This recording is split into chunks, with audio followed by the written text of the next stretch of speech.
So good morning, everyone. Welcome to a Brilliant Businesses podcast. My name is Nick Bryant, and I'm at the Charles Cox Property offices. Charles Cox Property Group offices, I'll rephrase that. And I'm with James Foster, who is the lettings manager. Morning, James. Morning, how you doing? I'm all right, how are you? Very well, thank you. Good. Thank you for talking to me about what you've been up to, I think. Let's hear that though, James. Tell us a bit about you and how you got into this and a bit about your role. So I'm the lettings manager here. I've been in the industry for approximately 12 years now. Okay. Started off over in Brighton, dealing with central Brighton and Hove properties, which was quite an experience. There's a lot of them, isn't there? A lot of them, and not quite as glamorous as I think I was expecting when I first went into the industry. Predominantly come from a retail background, working for John Lewis Partnership. Okay. So that's where I came from, and then started off in this tour of lettings for the last 12 years. Okay. Qualified with ALA. Yes. Become a member of MALA. What does that stand for? So MALA is Member of Associated Residential Lettings Agents. Okay. So we had to sit 4 exams, complete them. Did that back at the end of 2021. Okay. Good for you. And to become a member of ALA. So exciting stuff and real eye opener as well. Just how well they support you as somebody in the industry. Yeah. You never know everything, and so it's always good to have that support network. Yeah, it must be good to call upon someone when you've got a question you're unsure about. Oh, yeah. completely. Especially if there's not someone in your organisation that you can call upon. Yeah, absolutely. Because you're the guy at the top, aren't you? Here, so yeah. Here I am now. Yes, Yeah. And everything that I've done's kind of set me up for this role to help grow and make Charles Cox Lettings department, something that's going to be big, successful, and provide a service that is going to benefit. Is your role quite a new role here then? It is, Yeah. yeah. I've been here for just over 2.5 months. Okay, yeah. And lettings has really sort of grown this year, predominantly from, I'd say, July. Okay. So yeah. it's quite a new thing all round with Charles Cox. Yeah. So They're growing, aren't they? growing massively, Yeah. great credit to what they do and what they're looking to achieve and how they're looking to do it. And I think that's the key is how you go about growing, how you go about expanding into different aspects. Yeah. And also it all ties in nicely together to support each department. We can support each department from it. So exciting times. Yeah, no, it all works well. You always all fill each other's gaps and lots of overflows with the business. I've got some questions down here which I want to ask you, and the first one is, what are the advantages of a tenant renting in the private rental sector? I think for tenants it gives them more flexibility, allows them to move round much easier than being a homeowner. I've previously had tenants in Sovereign Harbour that have spent about 18 months overlooking the harbour and then decided they fancied a change. They moved to the other side of the building and had a sea view to work out which they would prefer. But they went on to buy in the harbour and went with the sea view. But It gives them flexibility, doesn't it? Gives them flexibility. Also takes away their any concerns they might have with maintenance. We saw that with older people, selling up their home and having something where they had a bit more. Is that to release cash, or is that just to downsize, or a bit of everything? I think a bit of everything, but to take away from their maintenance things that would normally have been their responsibility. And as people get older, things change, things move on, and confidences are not quite always there. So it takes that stress away from them. So is it quite buoyant at the moment that you're part of the industry, the lettings? Yeah, it is. I think with certain things that are going on in the industry, we were expecting to maybe see a bit of a downturn in landlords.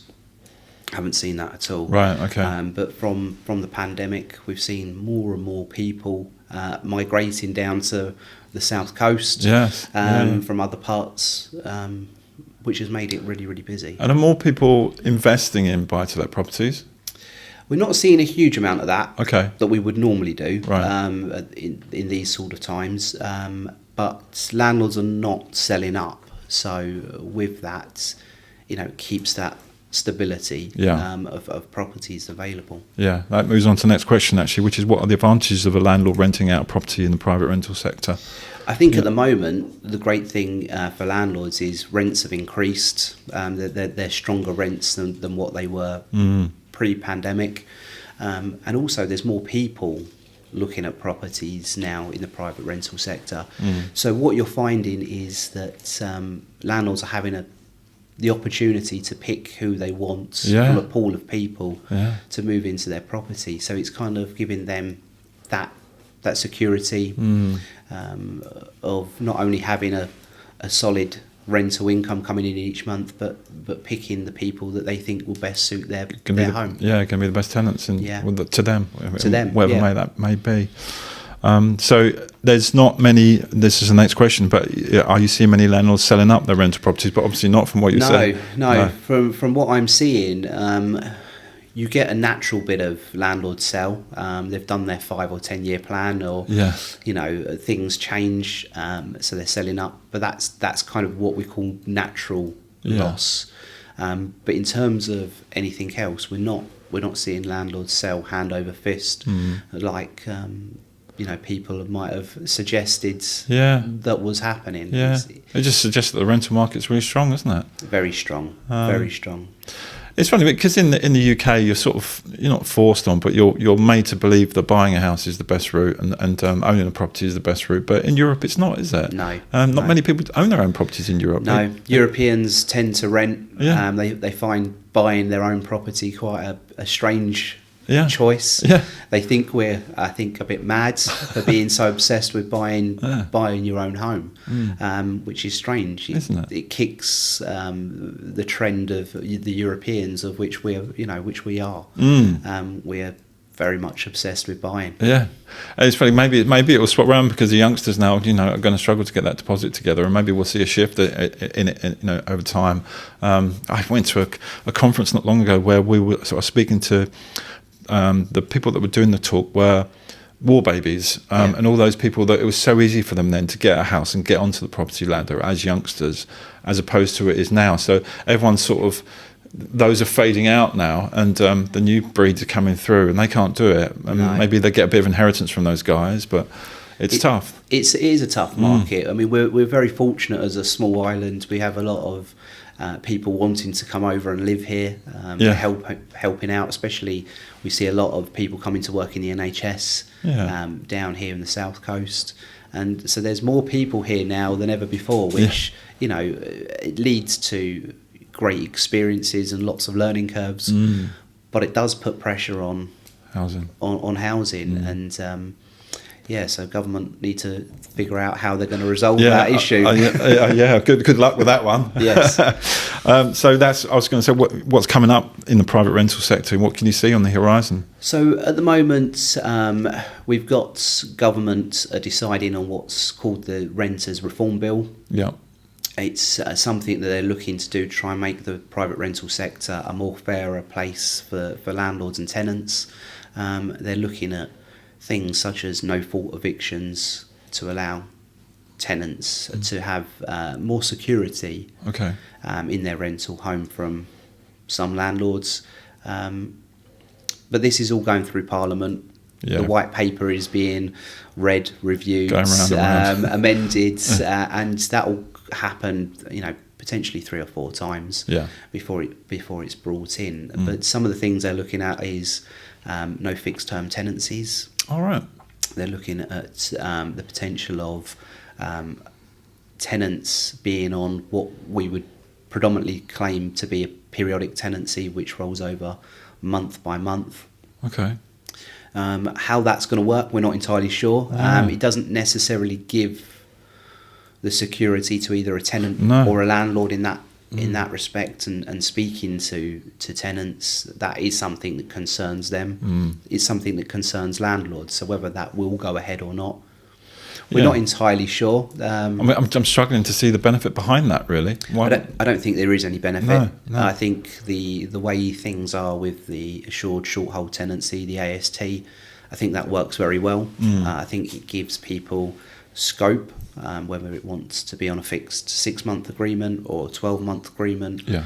Or 18-month agreement in some cases, and it gives people that protection. There are a lot of landlords that like to renew, and there are a lot of tenants that like to renew for a fixed term. So a periodic tenancy is going to be an interesting concept. Definitely. That's one of the aspects that they're looking at and reviewing. Right. One of the other ones, which is a positive for a landlord, is they're reviewing the Section 8 notice. Okay. Section 8 is one of the ways that you would look to evict a tenant. Right. It's one of the ways that is not necessarily a straightforward way of evicting a tenant, but with them looking to remove the option of a Section 21, which is a no-fault eviction process. Right. They're looking to amend the Section 8 to give landlords, the option to be able to conventionally evict a tenant for the right reasons, not for no reason whatsoever. Right. So if a landlord was looking to sell, they would issue a Section 8 notice and move things forward from there. So there's positives for both tenants and landlords. It's not all a negative thing. No. But as the white paper gets read out, reviewed and amended at several points, it should allow it to hopefully become a better document, a better way forward for both parties. Yeah, for both landlords and tenants. Yeah. Well, let's fingers crossed. Yeah, that sounds good. So what's you obviously you've got 12 years of experience. What's it like working at Charles Cox Property Group as opposed to other businesses you've worked at? Is it a nice place to work? It is, yeah. We're in a really good team, privileged position. We've got a fantastic team here that covers and has so much experience across the property industry, across the accounting industry as well. Working for Matthew Cox, he's a very level-headed. He loves people who have ideas, and he gives people the freedom within reason to do the job in the style that works for them. With the letting side of things, it's very much his baby. It is, isn't it? His thing. He wants it to be a success, and we've got the greatest of opportunities now to mould it and guide it into being one of the best letting agents. It's a great opportunity in the area. Yeah, it's a phenomenal opportunity. You're in the right place at the right time. I feel so. And it's an exciting time to be here. It's an exciting place to be. Yeah. And we're looking forward very much to 2024. Yes, of course, which is right upon us. Yes, yeah. Well, thanks, James. Thanks for coming on and telling us about your role and your experience, and that information about landlords and tenants is really interesting. Really interesting. So, if anyone needs any help about lettings or interested in lettings, then they can just contact you via the website. Yeah. We'll put all your details below here so people can get in touch, and. We wish you a Merry Christmas. Can we do that? We can do that. It's the 8th of December. 8th of December. Yeah. I think it's allowed now. Yes. Yeah. So thanks, James, and we'll see you all for another podcast soon. Thank you. Thank you.